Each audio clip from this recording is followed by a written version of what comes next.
il se réveille, n'est-ce pas, est un petit animal qu'on peut louer un peu partout chez nous. Très propre, il fait consciencieusement sa toilette.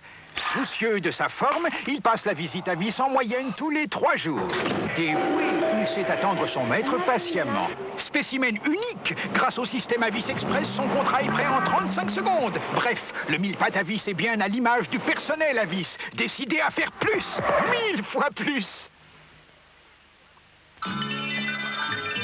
Kinder Surprise rend les enfants très joyeux. Kinder Surprise, c'est vraiment magique.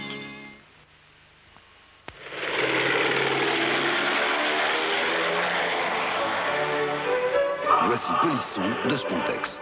Côté gris avec du savon, Polisson poli. Côté bleu avec de l'eau, Polisson efface les traces. Alu ou inox brille aussitôt. Polisson, la Spontex qui fait briller. Petite mauvaise odeur dans votre auto. Tac, stick up auto d'Airwick contre les mauvaises odeurs de tabac dans votre auto.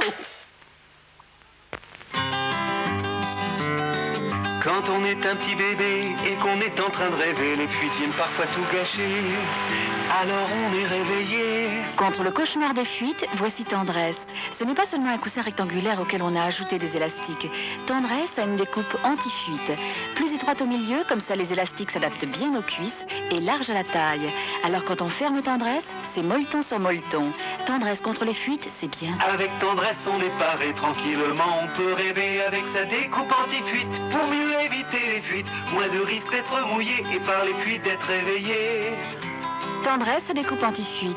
Moins de fuite, plus de confort. Merci Tendresse, merci Tendresse. Le tabac vous manque. Nicoprive vous aide à tenir bon. Nicoprive en pharmacie. Qu'est-ce que je vais leur faire comme poulet? Ah, Jean-Paul. Pour lui, je vais faire un poulet bohémienne. Pomme d'ail, fenouil, tomates sautées dans le sur tournesol. Titier. Comment tu vas? Je te demande pas, toi, vieux. Titier. Oh non, alors je vais faire autre chose. Comment tu vas? Du poulet sauté au girolles. Le sieur olive. Le sieur tournesol, maïs, olive, arachide. Les états généraux de la micro-informatique. Gare de la Bastille, du 24 au 28 janvier. Renard, frère Renard, dis-moi ta volaille de l'autre jour. C'était une vraie merveille. Bouillon de volaille magique. Mais oui, le bouillon de volaille magie apporte finesse et parfum à votre poule. Bouillon de volaille magie, une idée pour changer. Très malin. Pour retrouver votre énergie, voici Supradine. 11 vitamines et 9 minéraux. Supradine vous redonne de l'énergie. Consultez la notice. Elle est pleine de vie, elle est pleine d'envie, une envie vraie. Elevir, c'est du lait, du beurre, de la crème, fait par des laitiers. Elle a le goût nature, elle est gourmande, elle est normande. Elevir, une envie vraie. Ah, il faut aller au lit. Mais avant, qu'est-ce qu'on fait? La chasse au caries. Et tu feras une bonne chasse au caries avec Colgate Bifluor. Colgate Bifluor. Sa formule Bifluor est riche en fluor pour vous aider à mieux chasser les caries. Et maintenant, Colgate va aider à protéger tes dents pendant que tu fais un gros dodo. On va faire un câlin. Un gros. Colgate Bifluor, riche en fluor pour vous aider à mieux chasser les caries. Existe aussi en doseur.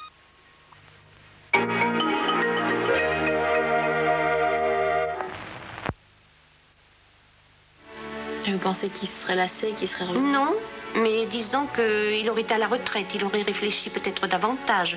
Parce que comment va-t-il faire à la retraite avec 2 femmes? C'est que à vie, il me doit le droit de secours. Et s'il venait à mourir qu'il n'y ait pas suffisamment de ressources, ce sont les héritiers, y compris son enfant du 2e mariage, qui doit me venir en aide. C'est que ça va loin. C'est le plus important, l'amour? Ah oui, c'est important. Surtout que j'ai beaucoup aimé mon mari. Beaucoup. Ouais. Vous n'aviez jamais envisagé le divorce? Non, là, c'est la seule chose à laquelle je ne m'attendais pas. Non.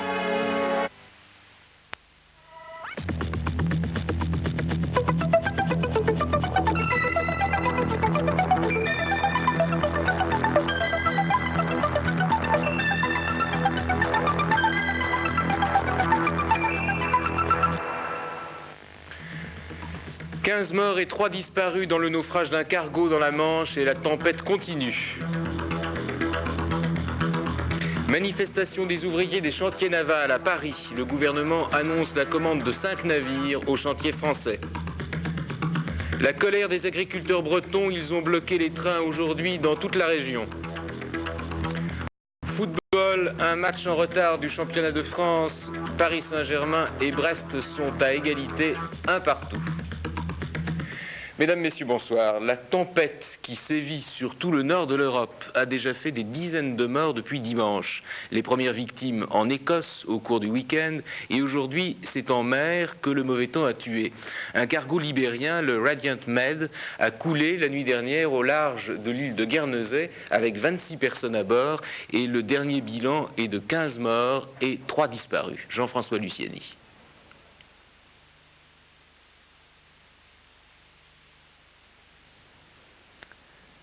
Des vagues de plus de 10 mètres de haut qui vont d'abord endommager au sud-ouest de Guernesey un panneau de cale du Radiant Meat, un porte-ponton libérien de 2900 tonnes. Vers minuit 30, c'est l'appel de détresse et les 26 membres d'équipage mettent à l'eau les 3 canots de sauvetage, alors qu'à proximité 2 bateaux français, dont un escorteur d'escadre et un bâtiment britannique, tentent de leur porter secours. Mais la mer est si forte que la vedette de Guernesey ne pourra récupérer qu'un seul des 3 canots avec 3 marins à son bord. Et en dépit de l'envoi de 3 hélicoptères anglais et d'un patrouilleur, on ne retrouvera point les 2 autres embarcations. Bilan ce soir, 15 morts, 3 disparus. D'autres bateaux en Manche ont été perdus ou mis en difficulté. Le cargo norvégien Lapila se coupera en 2 avant de s'échouer sur l'île de Bas. D'autres ont dû être pris en remorque.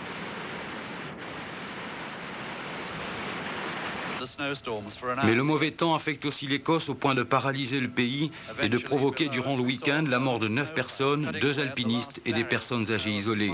Routes bloquées et voitures abandonnées, les conducteurs ont dû être hébergés par les habitants et la neige maintenant s'étend progressivement sur toute la Grande-Bretagne. En France, la tempête a provoqué des chutes de neige très abondantes, notamment dans les départements du Nord. Dans les Pyrénées également, plusieurs cols sont fermés. Et sur les Alpes, et notamment en Savoie, les risques d'avalanche sont extrêmes. 2 à 3 000 ouvriers des chantiers navals du Nord et de la Méditerranée ont défilé aujourd'hui dans les rues de Paris pour dire leur crainte des licenciements prévus dans ce secteur. La direction de ces chantiers doit annoncer des décisions demain devant le comité central d'entreprise. D'une façon plus générale, c'est bien l'avenir de tout le secteur de la construction navale qui est en jeu. On l'avait vu ces derniers jours déjà à propos de la commande faite à un chantier étranger par un armateur français et refusée hier par le gouvernement. Marie-Claire Thiers.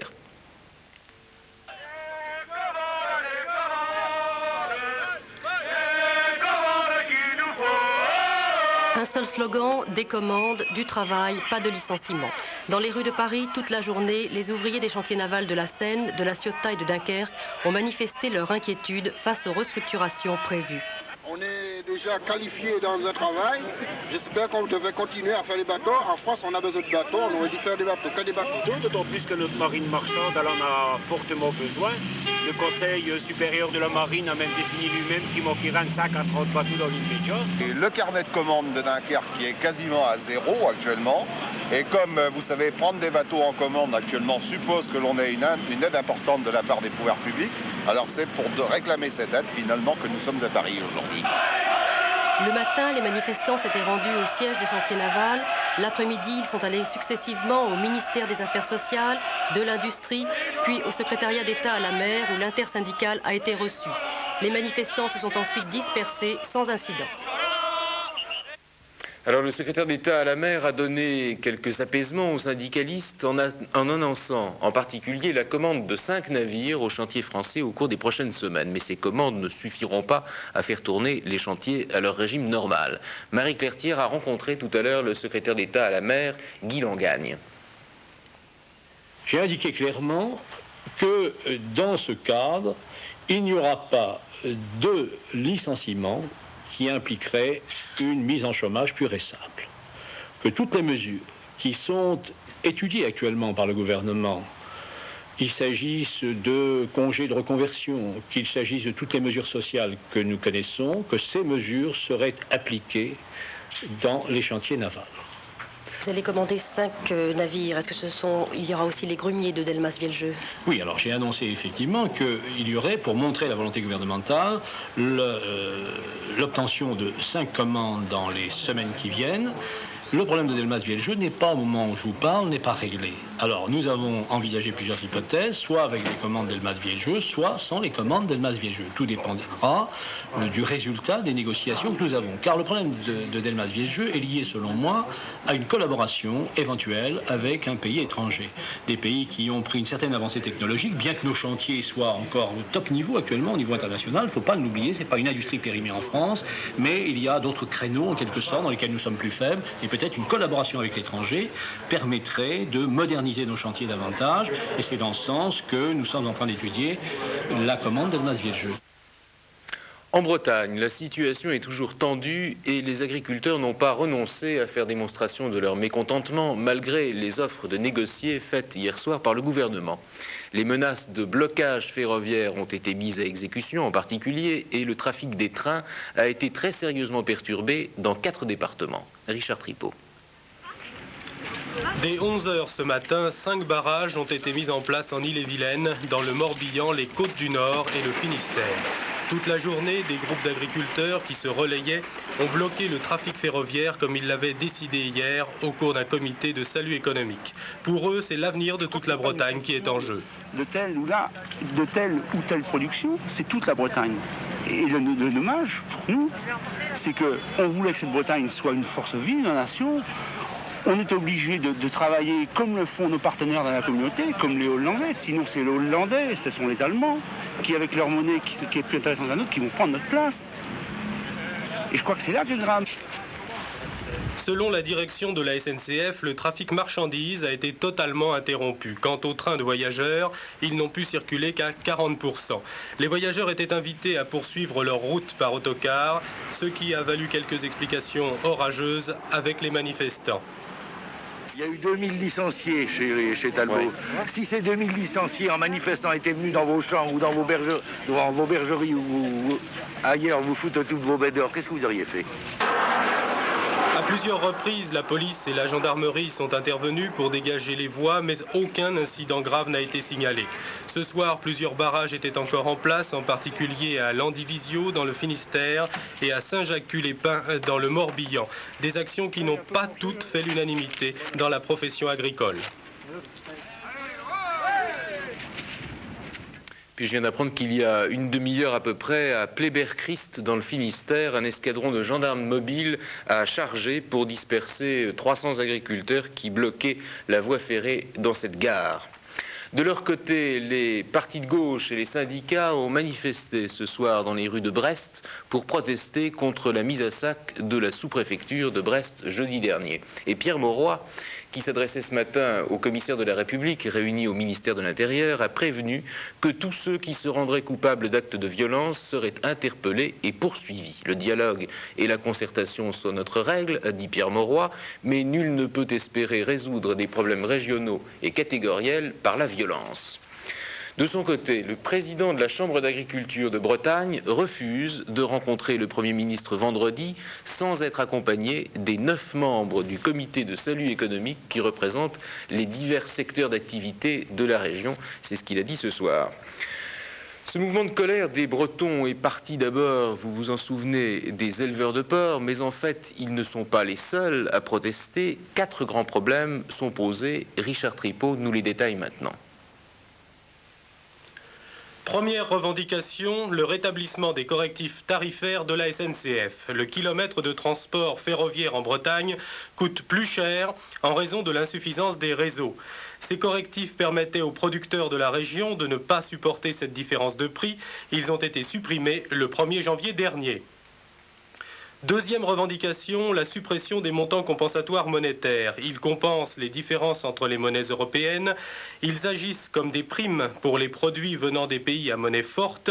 Exemple, cette prime est d'environ 50 francs pour chaque porc importé de Hollande en France. Troisième dossier, la limitation de la production laitière envisagée par la Commission agricole du marché commun. Ces quotas laitiers figeraient les situations acquises et favoriseraient les usines à lait de l'Europe du Nord, responsables, selon les Bretons, des surproductions actuelles. Enfin, quatrième dossier, l'entrée de l'Espagne et du Portugal dans la communauté européenne.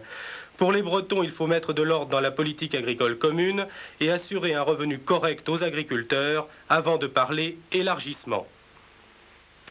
Automobile, la régie Renault prend les devants pour éviter une crise semblable à celle de Talbot. La direction annonce qu'elle prépare un plan pour faciliter le retour volontaire dans leur pays d'origine des immigrés qu'elle emploie. L'automobile ne sera plus créatrice d'emplois dans les années à venir, explique la régie, et nous voulons éviter des solutions brutales. À l'Assemblée nationale, les députés se sont retrouvés cet après-midi pour reprendre en séance extraordinaire le débat sur le projet de loi sur la presse, interrompu le 17 décembre. Et ce débat a repris dans une atmosphère survoltée et plusieurs incidents l'ont déjà émaillé. Michel Vial. C'est un débat difficile et houleux qui a repris cet après-midi pour l'examen des 42 articles et des quelques 1600 amendements déposés par l'opposition. Georges Filiou a notamment présenté les modifications qui ne changent pas véritablement l'esprit du projet de loi. Ainsi, les hebdomadaires excluent des règlements qui interdisent la concentration. Ainsi, la même personne qui pourra posséder 10% de la presse nationale et 10% de la presse régionale. Nous avons là un texte qui, pour la première fois depuis longtemps dans l'histoire parlementaire, bouscule un certain nombre de libertés. Et l'inconstitutionnalité, c'est le fait qu'effectivement le texte est contraire à des libertés garanties dans la Constitution. Je ne suis pas le seul à avoir dit cela, puisque les socialistes eux-mêmes avaient dit que ce projet de loi touchait aux libertés et touchait à la Constitution sur au moins 10 points. Et que monsieur le rapporteur socialiste de la Commission des lois avait dit la même chose, et que le Parti communiste aujourd'hui constate qu'effectivement ce texte touche aux libertés en atteignant les publications des partis politiques. C'est un débat sur la constitutionnalité de ce texte qui nous occupe depuis qu'il a été déposé sur le bureau de l'Assemblée. Nous avons, dans les travaux de la Commission, tenté d'effacer ce qui pouvait être considéré comme anticonstitutionnel. Ceci étant, c'est un sujet que l'opposition brandit sur nombre de dispositions de ce texte. L'Assemblée a déjà eu l'occasion d'ailleurs de se prononcer sur le principe de l'anticonstitutionnalité en rejetant l'exception d'irrecevabilité. Il appartiendra au Conseil constitutionnel de notre pays de se prononcer si 60 députés souhaitent déférer ce texte dans le Conseil constitutionnel. En dénonçant les manœuvres de retardement des députés de l'opposition qu'il a qualifiés de représentants du peuple, entre guillemets, le secrétaire d'État aux techniques de la communication a provoqué leur départ de l'hémicycle et une nouvelle interruption de ce débat marathon prévu pour durer 2 semaines et qui promet surtout d'être un dialogue de sourds. À Marseille, la jeune fille de 16 ans emprisonnée au Baumette depuis le mois de décembre pour tentative de pickpocket a été remise en liberté. Elle a été confiée à un foyer d'éducateurs et on annonce aussi qu'elle pourra se faire avorter, bien que le délai légal de 10 semaines de grossesse soit dépassé. À Paris, important dispositif de police autour du palais de justice où s'est ouvert cet après-midi le procès de 4 jeunes militants arméniens, ceux qui avaient attaqué le consulat général de Turquie en septembre 81, causant la mort d'un des gardes et de graves blessures au consul général adjoint. Un procès qui remet dans les feux de l'actualité la question arménienne. Memona Interman. Nous revendiquons la responsabilité de notre action. Nous n'étions pas venus pour tuer, nous avons fait notre devoir. Il reste beaucoup de devoirs à accomplir. Voilà ce qu'a dit l'un des 4 accusés à la cour d'assises pour parler de la prise d'otage du commando Kechichian au consulat de Turquie le 24 septembre 1981 à Paris. Les 4 hommes issus de familles modestes de Beyrouth étaient envoyés par l'Assala, l'organisation terroriste qui a fait l'attentat d'Orly. Un attentat qu'ils ont rejeté parce que, disent ces accusés, il n'était pas ciblé, il ne visait pas directement l'État turc. Ce procès, ils veulent que ce soit celui de l'histoire. Ces Arméniens veulent que le monde reconnaisse que leur peuple a été victime du premier génocide de ce siècle commis par l'Empire ottoman en 1915. Pendant 60 ans, a dit un accusé, la raison d'État a prévalu sur la justice. Aujourd'hui, la lutte armée est notre seule arme. Les partis politiques traditionnels, ont-ils dit, n'ont pu rien faire avancer avec leur pacifisme pendant ces 60 années. Voilà la vraie dimension de ce procès. La communauté arménienne de France le situe dans la perspective de ce qu'a déclaré l'autre jour François Mitterrand à Vienne. Pour la première fois, un chef d'État avait reconnu le génocide de 1915 et il l'avait condamné. Au Maroc, où le calme semble revenu après les émeutes de la semaine dernière, on garde un silence total sur leur bilan qui serait très meurtrier. Selon 2 organisations de Marocains résidant en France, ces émeutes auraient fait plus de 400 morts. Voyage délicat pour le chancelier ouest-allemand Helmut Kohl. Il est arrivé cet après-midi à Jérusalem pour une visite officielle de 5 jours en Israël et son premier geste a été de se rendre au mémorial de l'Holocauste, autour duquel des manifestants s'étaient rassemblés pour protester contre cette visite car les souvenirs de l'époque nazie pèsent toujours sur les relations entre Israël et l'Allemagne. Le chancelier Kohl s'est présenté dès son arrivée comme le représentant d'une Allemagne nouvelle, ce qui n'empêche pas le principe de cette visite d'être contesté par une partie de l'opinion israélienne. En Allemagne, dans le même temps, nouvelle affaire à scandale autour de l'armée, déjà secouée par le limogeage controversé du général Kissling. L'hebdomadaire Stern a révélé que l'on a retrouvé récemment dans un fossé au bord d'une route un listing d'ordinateurs qui contenait tous les projets d'armement de la Bundeswehr jusqu'en 1986. Les autorités ont confirmé cette information et confié l'enquête au service de contre-espionnage. François Mitterrand en visite à l'INSEP, l'Institut national du sport et de l'éducation physique. Le président de la République a inauguré cet après-midi à Vincennes une nouvelle salle omnisport à laquelle on a donné le nom de Marie-Thérèse Ekem, l'auteur d'une biographie célèbre du baron Pierre de Coubertin. L'INSEP est une sorte d'université destinée aux sportifs de haute compétition. C'est en somme la pépinière de nos champions dans toutes les disciplines sportives. Loïc Etévenard nous présente cet établissement. L'INSEP, vous connaissez? Peut-être pas après tout. C'est un sigle parmi la multitude des abréviations et initiales qui nous entourent. Sachez donc qu'il s'agit de sport, sport de très haut niveau. Pour être admis à l'Institut national du sport et de l'éducation physique, il faut être très très fort dans une discipline olympique de préférence. Mais cela ne suffit encore pas. Aux qualités des jambes, il faut ajouter celle de la tête.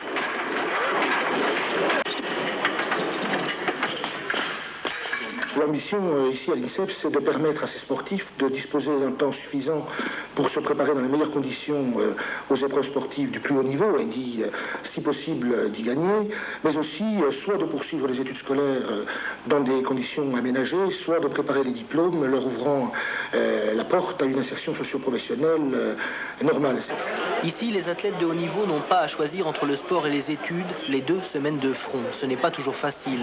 Dans l'anonymat, des survêtements et des maillots rapportés des grandes compétitions internationales, chacun ici est seul face à ses performances, à l'entraînement quotidien.